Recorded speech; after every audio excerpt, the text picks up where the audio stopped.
Indonesia masuk top 10 dengan UMR paling rendah. Pak Guru, apa yang menjadikan Indonesia susah sekali menjadi negara maju?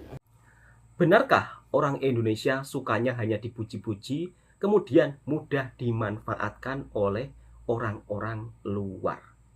Pernyataan tersebut, kalau dari segi pandangan saya, tidak semuanya seperti itu, sahabatku semua. Kemudian, benarkah SDM orang Indonesia rendah? Pernyataan tersebut, kalau dari segi pandangan saya, juga tidak semuanya SDM orang Indonesia rendah. Namun, banyak para influencer-influencer yang terkenal, ternama, selalu memberikan pandangan yang kiranya mungkin sulit diterima oleh netizen. Orang Indonesia sering dikatakan SDM-nya rendah, yang mengatakan adalah dari para influencer, konten kreator. Dan kali ini saya ingin mereaksi hal tersebut. Mungkin nanti saya juga akan memberikan kritikan dan pandangan saya. Harap-harap sahabatku semua tidak perlu marah-marah. Jadi kiranya mungkin apa yang kurang baik di negara kita, ya perlu kita perbaiki tanpa harus mengkritik yang membuat video dengan kata-kata kurang sopan ataupun langsung berkomentar kurang sopan. Kira-kira seperti itu ya sahabatku semua. Karena kadang-kadang sebuah fakta itu memang pahit untuk kita telan. Akan tetapi dari kepahitan tersebut, hendaknya mari kita memperbaiki supaya lebih baik, supaya kita sebagai masyarakat Indonesia tidak dikatakan dengan kata-kata SDM orang Indonesia rendah. Kemudian di negara kita ini juga merupakan salah satu negara dengan upah yang paling terendah di Asia Tenggara. Ini memang sungguh sangat-sangat sulit kita terima ya. Kenapa negara kita mayoritas negara besar, upahnya sangat-sangat rendah. Dan apa sebabnya? Oke, langsung kita reaksi bersama-sama.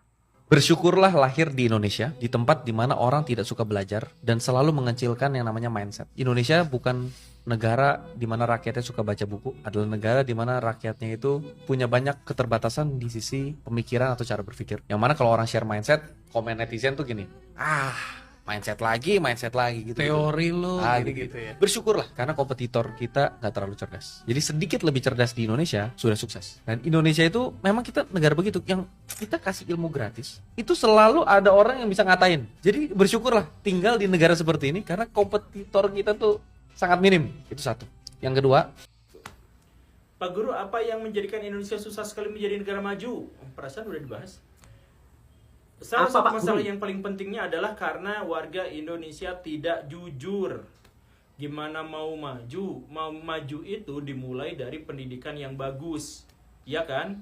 Tapi di dunia pendidikan nyontek-nyontek dipersilahkan sama guru. Kenapa? Karena guru banyak juga yang untuk jadi guru tuh nyogok, ya sama-sama nggak jujur. Akhirnya apa? Akhirnya nggak jadi maju. Atau misalkan kemajuan yang lain, misalkan bisa didapat dengan kita membuat temuan-temuan, ilmu pengetahuan teknologi berkembang, riset-riset dan sebagainya, misalkan ilmuwan-ilmuwan dinaikin, gitu kan?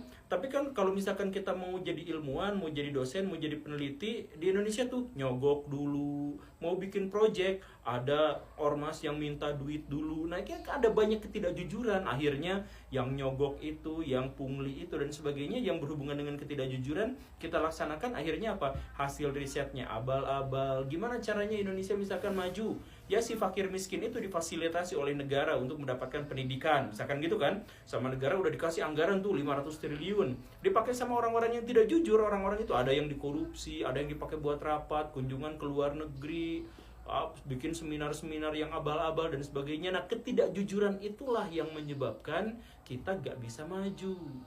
Makanya kalau mau maju ya jujur. Negara-negara yang sudah maju coba cek orang-orangnya.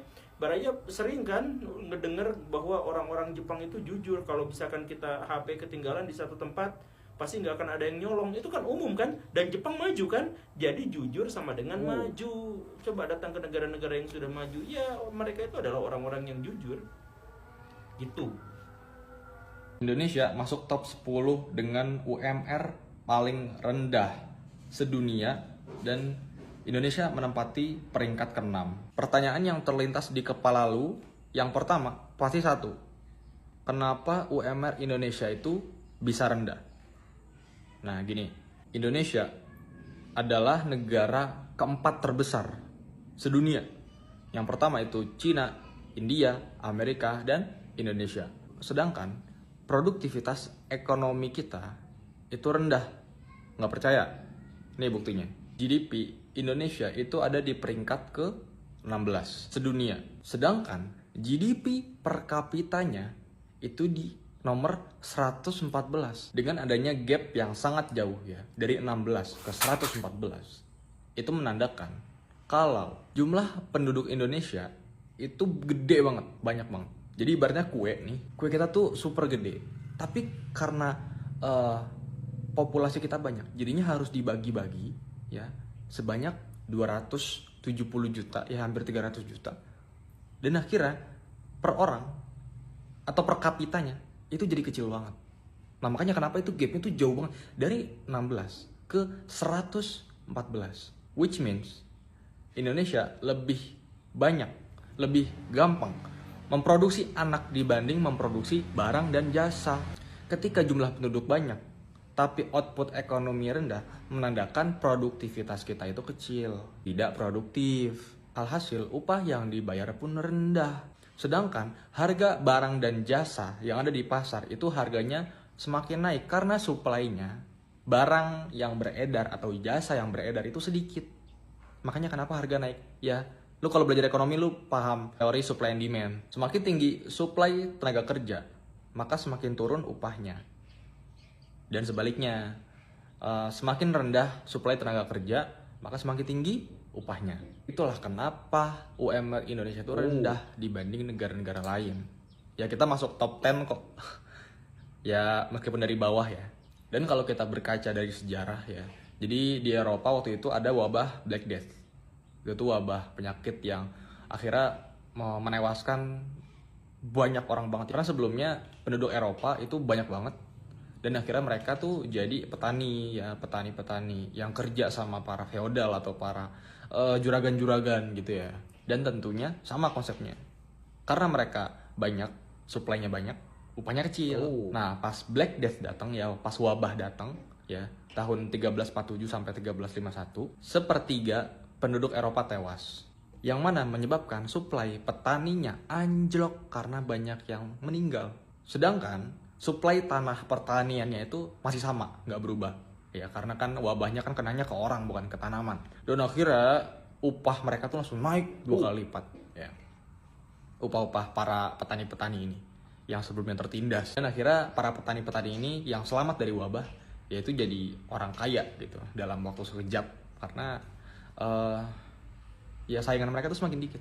Kalau misal ya, ini gua cuma ngasih contoh aja biar lu paham sama konsep kenapa UMR kita itu rendah dan gimana caranya tinggi ya. Ini skenario kalau misal COVID-19 kemarin ya menewaskan sepertiga penduduk Indonesia. Ini please, ini cuma skenario, gua nggak berharap atau apa. Ini cuma contoh biar lu paham sama konsep ekonominya. Betul, Mas. Yang mana dari 270 orang ya, sepertiga tuh dikali 33% jadinya cuma 90 juta lah, 90 juta orang. Itu kan udah pasti ya, supply tenaga kerja itu kan langsung anjlok kan. Ya sama, kalau misal skenario-nya seperti itu udah pasti orang-orang yang selamat dari wabah COVID-19 auto jadi orang kaya. Ya karena bisa naik 2 kali lipat upah apa UMR-nya. Gitu. Sekarang paham kan kenapa UMR kita itu rendah?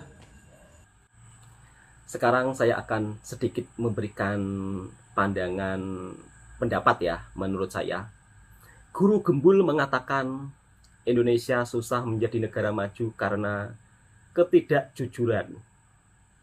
Ketidakjujuran berarti karena banyaknya para pejabat yang lebih mengutamakan korupsi dibandingkan mengutamakan kejujuran. Saya setuju, memang faktanya seperti itu. Meskipun ini pahit ya. Jadi harapan saya netizen harus paham dan tidak berkomentar yang bukan-bukan tentang video ini. Dan video ini juga sudah dibahas oleh konten kreator, bukan saya saja. Kemudian Apakah orang Indonesia rata-rata malas membaca, malas belajar? Tidak semuanya. Tidak semuanya orang Indonesia malas belajar, malas membaca. Akan tetapi hampir semuanya. Kemudian dari segi pendidikan, banyak masyarakat yang kurang mampu, pendidikannya ini tidak tinggi ya. Apakah mereka apakah mereka harus disalahkan? Ya salah sendiri, mereka nggak mau berpendidikan tinggi. Kalau mau pendidikan tinggi juga perlu biaya banyak, perlu biaya mahal. Sedangkan kehidupan masyarakat kalau serba kekurangan, itu sulit untuk menempuh jalur pendidikan yang tinggi. Ya semua memang tergantung niatnya. Meskipun di dalam segi kekurangan, kalau niatnya mau belajar tetap bisa. Akan tetapi alangkah baiknya kalau fasilitas pendidikan, kemudian untuk pendidikan lebih dimajukan, lebih baik.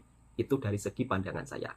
Oke, mudah-mudahan video ini bisa dijadikan kita pembelajaran, dan tentunya ini bukan tentang merendahkan Indonesia. Akan tetapi ini sebuah kritikan. Cukup sekian. Assalamualaikum warahmatullahi wabarakatuh. Semoga video ini bermanfaat untuk sahabat-sahabatku semua. Dan please tolong komentarnya yang baik-baik saja ya sahabatku semua. Karena komentar yang baik, komentar yang positif akan membangun bersama-sama. Itulah kira-kiranya. Assalamualaikum warahmatullahi wabarakatuh.